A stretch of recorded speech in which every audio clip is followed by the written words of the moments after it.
Good morning, everyone. Thank you for being here. I really appreciate the time that you took out of your week to join us in this room today. My name is Mike Johnson. I'm the Global Director for Esri in our commercial sector in the Business Development Organization. And I am really impressed by this format. Like, what do you guys think? You like this? Yeah. That's great. That's great. I'll let my colleagues introduce themselves here too. Cindy and John. Thanks, Mike. So Cindy Elliott, I'm the sector lead for the industry team for the commercial sector.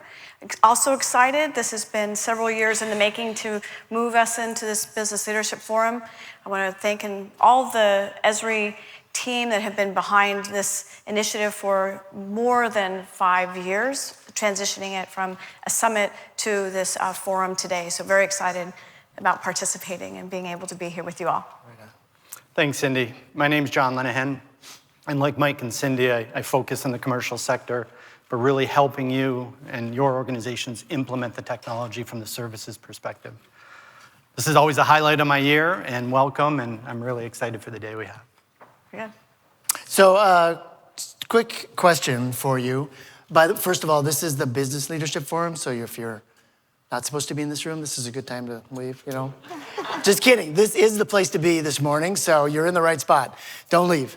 Because there's a great lineup of speakers, some really compelling conversations with thought leaders, if you will, in this industry that I think we'll learn a lot from. So thank you for being here.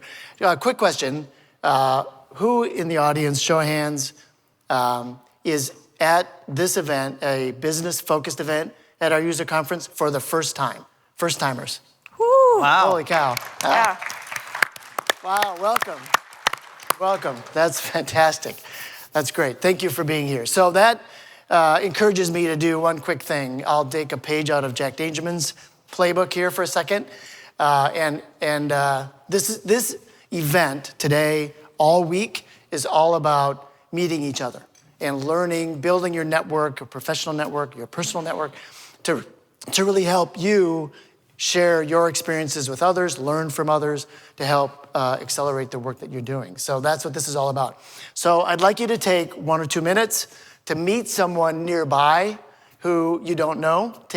We'll do that now. Stand up, look around, go to another table, 2 minutes, and I'll call you back.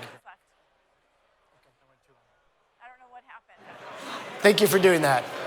That's what this week is all about. Keep that up. Very good. So that's always fun. It's always hard to interrupt that conversation too, so make sure you keep all that energy for lunch today.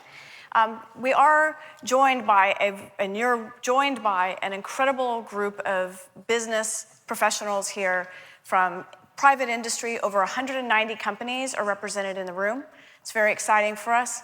And you'll see here, we couldn't ever help but show a map. So this is even made by me. This is the other side of the globe who's represented in the room today, and I mean other side, that we're in San Diego, so you're far, far away from home. So thank you for making the journey and being a part of this amazing community. Now, a little closer to home, this is the Americas. So a great representation across retail, real estate, insurance, banking, manufacturing, logistics, and I know I left other companies out. We're joined by academics, by our partner community. It's just a really, really great community to be a part of. I want to close this little opening session with one thing. We are also joined by amazing innovators in the industry. Jack mentioned these companies in really tiny font yesterday, and I thought I wanted to give them praise here in the room. So if these companies' attendees will stand up for us. Nikki, I see you out there.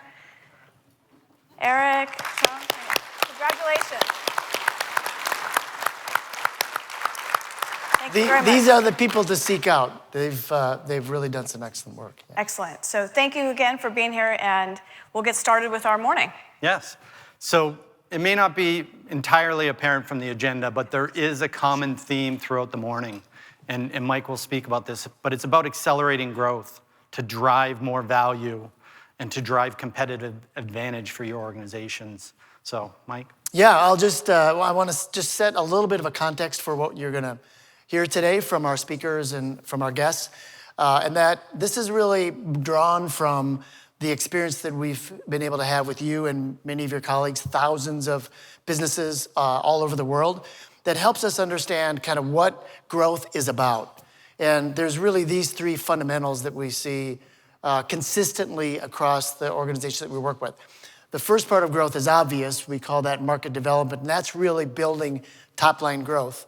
And the work that you do orchestrates the parts of the organization that contribute to top-line growth. That's not just sales, it's also marketing, sometimes it's real estate, it's the strategy group.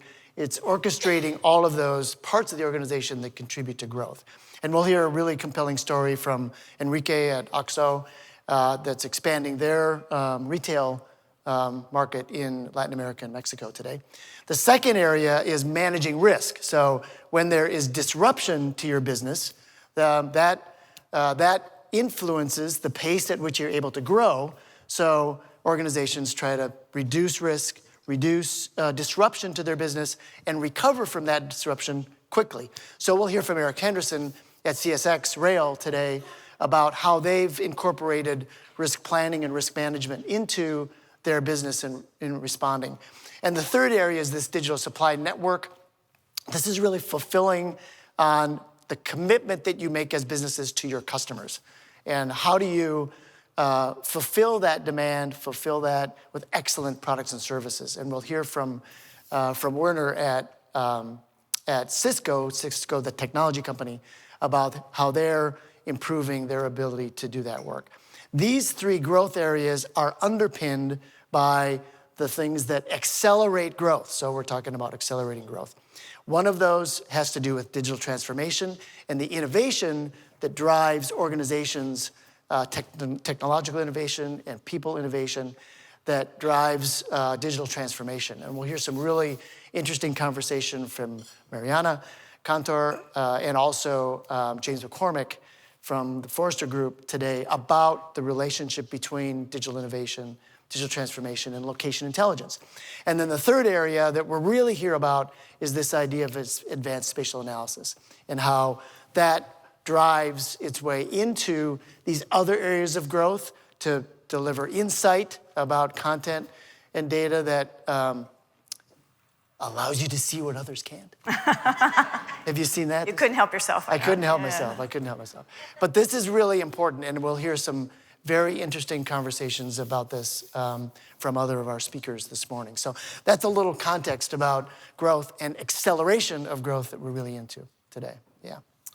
So leading up to the event, we distributed a poll kind of to each of you, and we got quite a few responses back, so thank you. But it really spoke to some of the internal challenges that you believe you're facing as organizations. So we wanted to just share this with you as a group, and in the interest of time, I'm not going to read all of these, but really, if you look at those first two, which represent the lion's share of the responses, top of mind for you is how to incorporate geospatial intelligence across your enterprise, and then also growing your C-suite demand and interest in geospatial and location intelligence in your organization. So what you're going to see from our speakers throughout the course of this day is strategies, journeys, and ideas on how they've accomplished that, and then also in your lunch session, reaching across and talking to others at your table. And there's a third one on here about bridging the spatial and business talent gap, and that'll be something that we talk very specifically this morning, hearing from our academic partner. But in addition to internal, the question asked, what keeps you awake at night? We asked this room, and received lots of responses, as John mentioned, and said, in addition to internally, what keeps you awake at night as a whole? So it was an open-ended question. They could respond with anything they chose. This was, kind of the first level of responses that we got, or we saw that people weighed in on. A little combination of internal and external. Just kind of shows you the kind of the tug of war happening between what's happening out in our environment and what's happening external, but also our need to improve and kind of catch up with what's happening with technology today. We see competition. The fonts are getting bigger because more people responded in this kind of way. So these were individual responses written in, and you can start to see now, again, this challenge. We've got to worry about our future generations, but at the same time, we've got all these pressures coming in, a lot of them technology related, but building that workforce for sure, right? And then as we continue to see more responses kind of organized around these things, that speed of technology innovation, the pressure that's putting on these organizations, the changing customer expectations, the e-commerce pressures, right? Even if you're a retailer, you're a logistics company, or a real estate company, e-commerce is kind of changing the way that everyone wants to engage with us. And right there, right in the corner or in the middle of this is that climate change concern, right? That Jack really spent a good amount of time on yesterday, that we all have a role to play there. But again, open-ended question to this room, the number one response that came back is that there's just a lack of geospatial urgency in my organization, a lack of the strategy that we need. We can help solve for all these things around the edges, and we could do that in a large way with geospatial technology and the people and the process and the teams out there, but companies just aren't kind of running after it as much as they could. So I thought that was an interesting response back from everybody, a little different than what we thought it would be.